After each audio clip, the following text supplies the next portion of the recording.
Hello, everyone.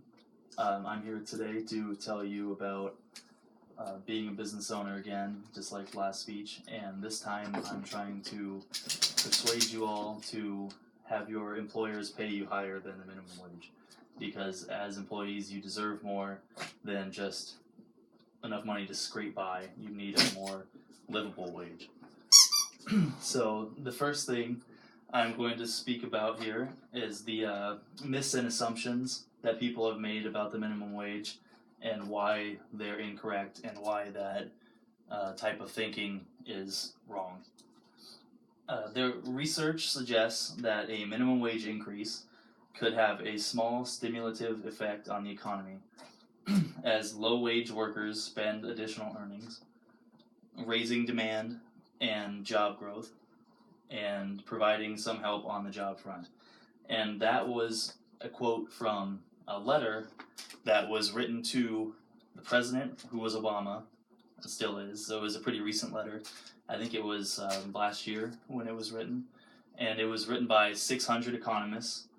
And those economists had tried to push for a higher minimum wage because through all their findings and research, they found that it's definitely something that can happen. It's not going to have a negative effect. It's going to actually have a positive effect, unlike what most people say. Another thing that people say about minimum wage is that it'll hurt small business owners.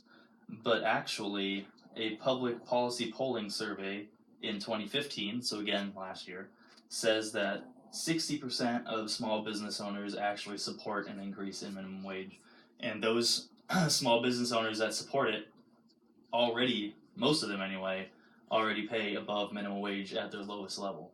I saw a lot of them pay in upwards of $15 an hour.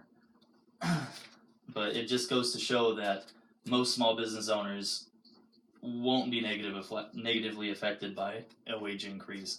It'll actually help them. I saw that they actually agree with that economist letter, that they say that putting more money into the hands of the lower workers, it'll actually help circulate it through the economy, just like the letter said. Okay, so now I am going to talk about how paying the minimum wage higher will increase morale.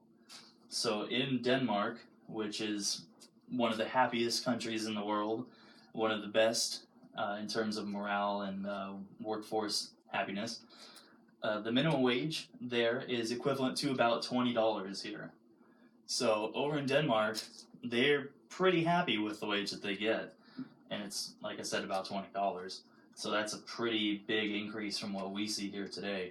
In fact, it's almost 3 times as much as what we have today. And their country isn't as rich as ours, but they can still afford it. It's not putting anybody out of house and home. It's actually helping them overall, making them happier and more stable as a country. And also, in a meta-analysis of 225 academic studies, researchers Sonia Lyubomirsky, Laura King, and Ed Diner found strong evidence of directional causality between life satisfaction and successful business outcomes. And that was from the Harvard Business Review. It just goes to show that when you're paid more, you're happier, you're a better worker, you're more productive. Your happiness and well-being should be important to your employer. So instead of just paying you what they can or what they have to, they should pay you above that and make you feel better as a person and make you want to work for them and not hate your job.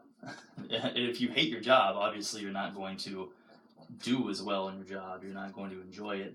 You're not going to try to push yourself or better yourself or your place that you work at. All right, so the third thing I want to talk about here is the concept of ethics when it comes to paying more from, or getting more from your employer and them paying you more. Employers will probably pay you more if they're more relatable, if they actually care about their employees and they are down with their employees working the jobs with them and trying to,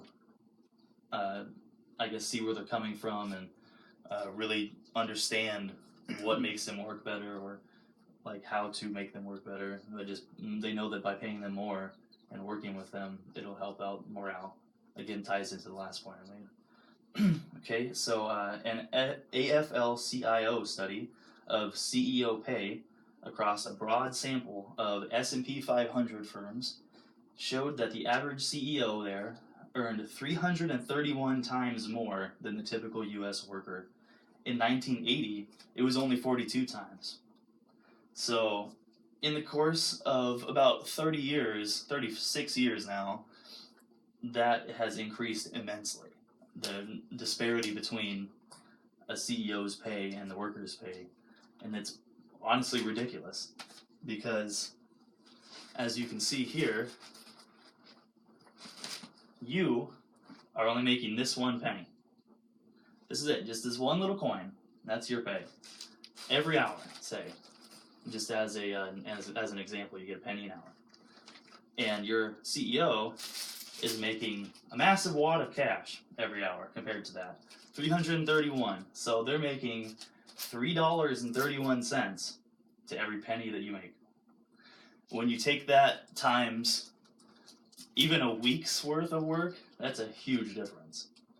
So it just goes to show that employers can definitely pay more. I mean, the CEOs make this much, they could probably spread it out a little bit better. I mean, in 1980, like I said, it was only 42 times this, but now it's gotten even larger, and I feel like it's going to keep increasing unless something is done about it. So I just wanted to let you know about this problem and have you all push for an increase in the minimum wage, and just wanted to show that pay or minimum wage increase is supported for several points, and the main things are their myths and assumptions that people have made, and they're incorrect. And I just wanted to inform you on those and correct those. And a morale increase will increase pay, another point. And also, an employer's ethics will affect your pay as well. And so now I would just like everyone here to push for a minimum wage increase or just higher pay rates in general from your employers, because it's not fair that people have to make a penny an hour while your CEO makes 331 times that amount every hour. That's all.